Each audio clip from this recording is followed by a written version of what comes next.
My name is Cliff Bohm. I'm going to be presenting some work that I did with Austin Ferguson and Charles Ofria on a paper that it's just a mouthful, predicting the unpredictable using replay experiments to disentangle how evolutionary outcomes are altered by adaptive momentum. Okay, so Austin should be presenting this talk. He is back in his hotel with COVID, so I am here instead. So the first thing is, before I get into this, I have to tell you about adaptive momentum, which is the subject of my thesis work, and I have to tell you about replay experiments and potentiation, which is the subject of Austin's work. So adaptive momentum, let's just talk about, imagine a slope, a bumpy slope. And imagine if I placed a basketball on this bumpy slope and we walked away and left it here for a long time. It would probably just sit here because it lacks momentum. But if I positioned it on the slope and then I let it go, it would roll down the slope. Oh, that's not very responsive. It would roll down the slope and it might eventually get stuck. Come on, PowerPoint. Okay, so there we go, and we're stuck. So I'm going to tell you that there is an evolutionary effect that is a very simple effect that has a very similar dynamic. So here's how that works. Imagine, if you will, we've got a three-peak system here. I've got peaks X, Y, and Z. I've got a population currently fixed on peak X, and this blue water line represents the average fitness of the population. So you'll notice that most of the population is clustered right around the peak of X. A few of them are underwater. Those individuals underwater are getting purged by purifying selection. Now imagine, I don't know how it happened, I don't know why, but a mutation occurred and it landed one of these individuals on the slope to peak Y. So what we're going to expect now is a selective sweep where the individuals on peak X are going to die off. That individual on peak Y is going to multiply and be successful and make lots of little babies. And eventually, as the whole population migrates to the new peak, the average fitness is going to come up, and we're going to get, again, a tightly focused fixed population around peak Y. However, there is an alternate history that could occur. We could start in the same situation, get the same initial mutation, except during this transient period, during this disequilibrium period, where we're moving from the old peak to the new peak, you'll notice that the average fitness has not yet come up to the peak. We're not yet in strong purifying selection.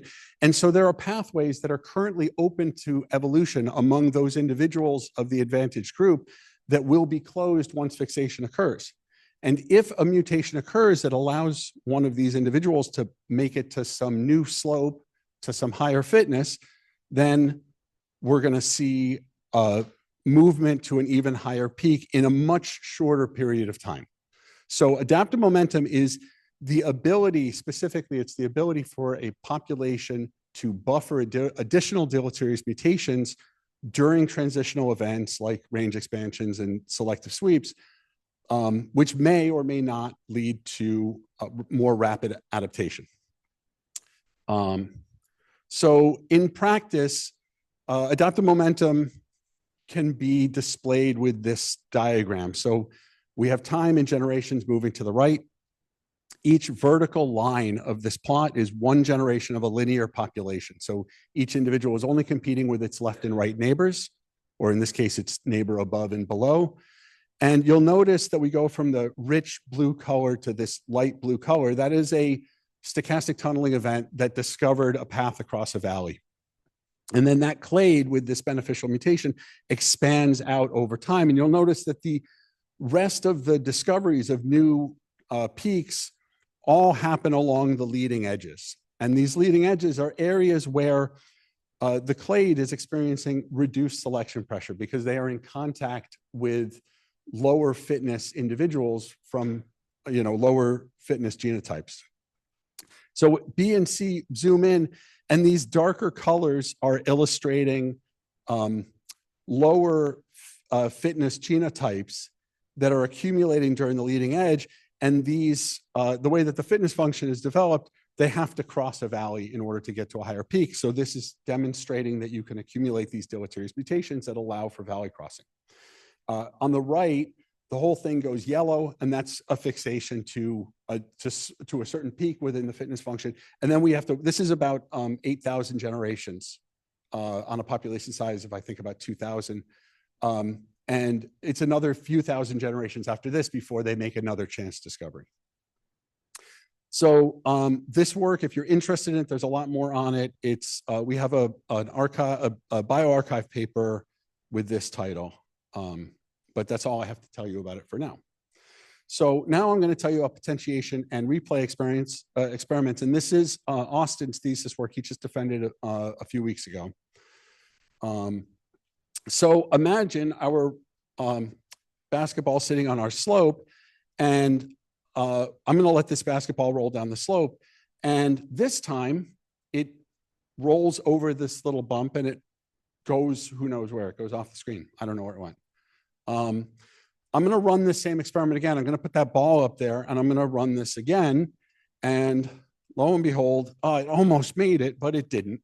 And it settles back here. Okay, so I just ran the same experiment twice and it did two different things. So in the real world, when we observe some event, something happens. But I kind of would like to know how probable was that event versus some other possible outcome.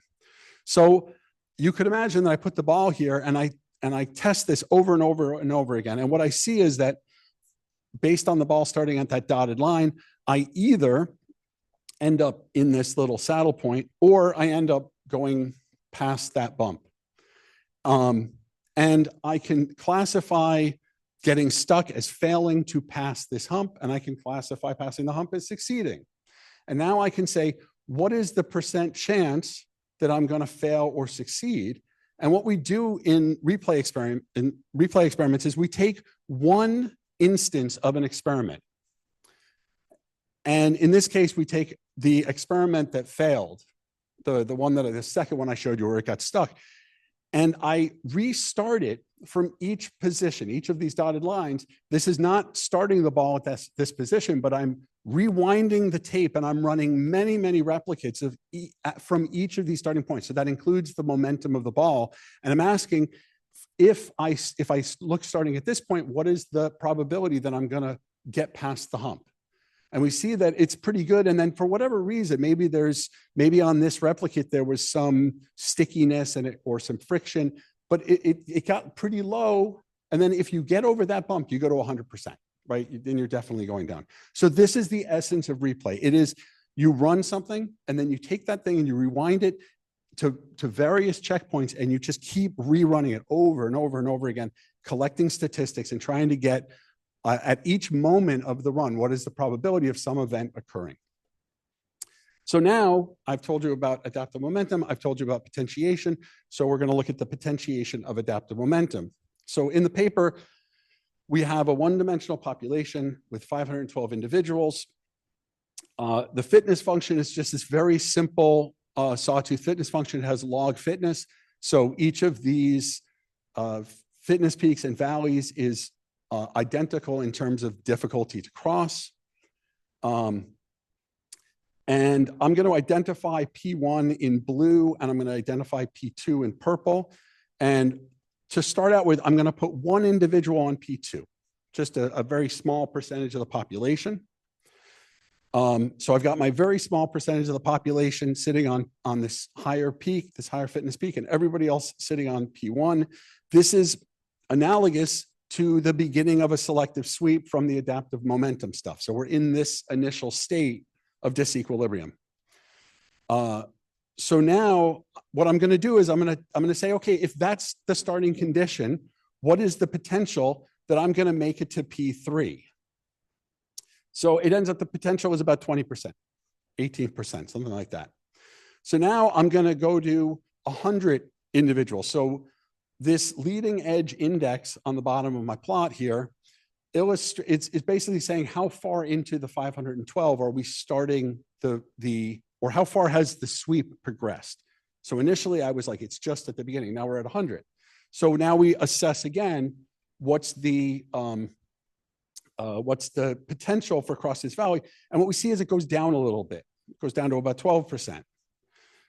We go to 300. So, okay, so that was starting at 100. We're going to start at 200. It goes down a little more. We go to 300. This is analogous to sort of the middle of the sweep. And what we're seeing is that the potential to cross the valley is decreasing the farther that the sweep goes on. So it's like you're losing opportunity. You're running out of time to take advantage of that valley. And the valley is, that average fitness is coming up. That valley is closing, and you're not going to be able to make it across. So here's when we're almost done, the potential's almost gone. Now, I can put an area under this, and I can say, okay, well, here's the potentiation curve for every position of the sweep if you're on a given peak to get to the next peak. And now I can say, well, what if we start a step into the valley? And I do the same thing, and I get another potentiation curve. Now it's higher. If you're 2 steps into the valley, you're closer to crossing. You have more potential to get across.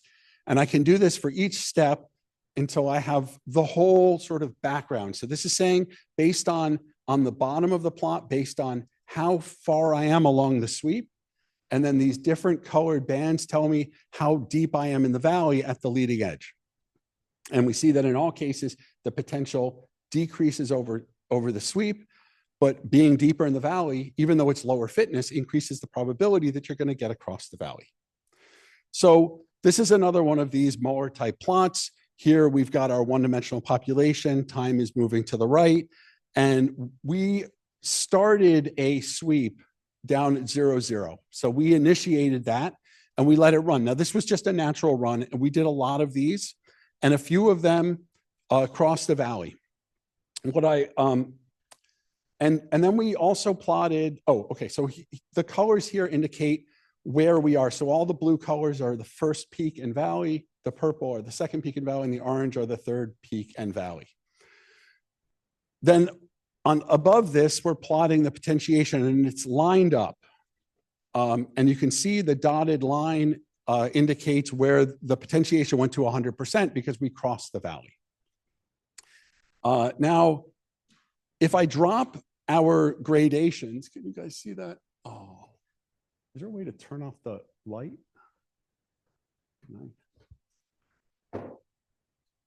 Oh, did it?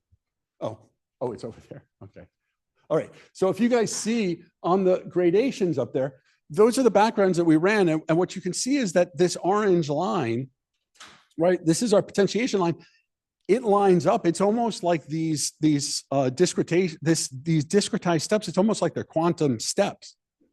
And what this is that the population, if you look along the leading edge in the Muller plot, that is the depth of the mutations into the valley where we are. And in fact, I'm going to drop this dotted line here, which was the move from the second to last step in the valley. And I'll show you a little zoom in here. So the yellow box is where we're zooming in. And this dotted line, it falls right here. And if you look right here, this is where they step into this is the last step of the valley. So it ends up that these 2 steps were actually mutations into that last step of the valley, but then they failed. It fell back out. It happened again. And then eventually it crossed and made the discovery. So it's this method ends up being very sensitive, and it demonstrates that exactly, what we're saying with adaptive momentum. This is exactly what is happening. At least that's my claim. So here is a case where we failed to cross the valley, but even so, right? So this was a run where it didn't cross the valley. We did all the replays, and we see again that we stick very much to these quantized steps. Right here, we're a bit high, but you can see that there was a very big mutant cloud here that was off the leading edge, and that accounts for this offset. And then this was a very interesting one because this one made a discovery, but then it made a second discovery in the short window that we were analyzing. And I wanted to zoom in on this because if you look at the yellow here, we actually included the second discovery. And this part, well, this is kind of obvious. Sure, okay, that's just the stuff we've been seeing. But this stuff down here, this is what's interesting. Because what it's saying is when we were crossing we were crossing from P2 to P3, right? So we started at P1, we're crossing to P2, trying to discover P3. While that's happening, the potential to discover P4 was already increasing. Every one of these steps in the valley had a little minuscule increase until we actually cross, and then we cross to the P4. Okay, so with that, I'm done.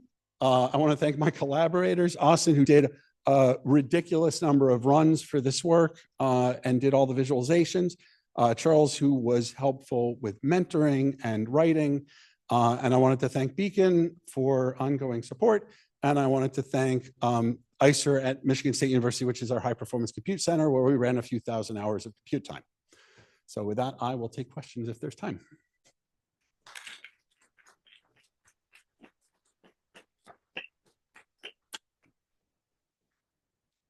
Do we have any questions?